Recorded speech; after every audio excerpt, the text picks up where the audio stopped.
Multiplex atomic ക്ലോക്കുകളുമായി ഭൗതികശാസ്ത്രജ്ഞർ.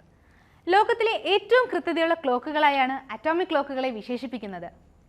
ആറ്റങ്ങളിൽ പ്രകാശം വലിച്ചെടുക്കുകയും പുറന്തള്ളുകയും ചെയ്യുന്ന തരംഗ ദൈർഘ്യത്തെ അടിസ്ഥാനമാക്കിയാണ് ഈ അറ്റോമിക് ക്ലോക്കുകൾ പ്രവർത്തിക്കുക.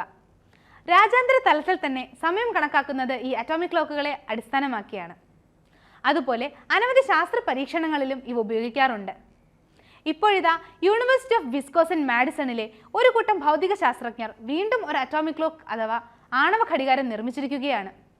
മൾട്ടിപ്ലക്സ് അറ്റോമിക് ക്ലോക്ക് എന്നാണ് ശാസ്ത്രജ്ഞർ ഈ അറ്റോമിക് ക്ലോക്കിന് പേരിട്ടിരിക്കുന്നത്.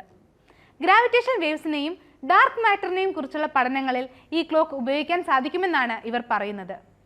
30,000 കോടി വർഷത്തിനിടെ ഒരു നിമിഷത്തിന്റെ സമയവ്യത്യാസം മാത്രമാണ് ഈ ക്ലോക്കുകൾ കാണിക്കുക എന്നതും ഒരു സവിശേഷതയാണ്.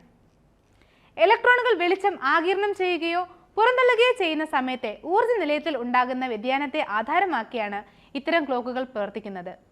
ആറ്റത്തിന്റെ ഈ പ്രാഥമിക സവിശേഷതയെ അടിസ്ഥാനമാക്കി പ്രവർത്തിക്കുന്നത് കൊണ്ടാണ് ഈ അറ്റോമിക് ക്ലോക്കുകൾ ഇത്ര കൃത്യമായി പ്രവർത്തിക്കുന്നത്. ആറ്റങ്ങളിൽ വെളിച്ചം കടത്തിവിടുന്നതിന് അതിസങ്കീർണമായ ലേസറുകളാണ് ശാസ്ത്രജ്ഞർ ഉപയോഗിച്ചത്. അറ്റോമിക് ക്ലോക്കുകളുടെ കൃത്യത ഉറപ്പാക്കുന്നതിന് വേണ്ടി 2 വ്യത്യസ്ത അറ്റോമിക് ക്ലോക്കുകൾ പ്രവർത്തിപ്പിച്ചുകൊണ്ട് അവയുടെ ഫലം താരതമ്യം ചെയ്യുകയായിരുന്നു. 3 മണിക്കൂറിനിടെ 1000-ലേറെ തവണ ഈ പരീക്ഷണം ആവർത്തിക്കുകയും 2 അറ്റോമിക് ക്ലോക്കുകൾ തമ്മിലുള്ള സമയവ്യത്യാസം ഗവേഷകർ കണ്ടെത്തുകയും ചെയ്തു. 30,000 കോടി വർഷത്തിനിടെ ഒരു നിമിഷത്തിന്റെ സമയവ്യത്യാസമാണ് കാണാൻ സാധിച്ചത്. ഇത് സമയകൃത്യതയുടെ കാര്യത്തിൽ ലോക റെക്കോർഡാകുകയും ചെയ്തു.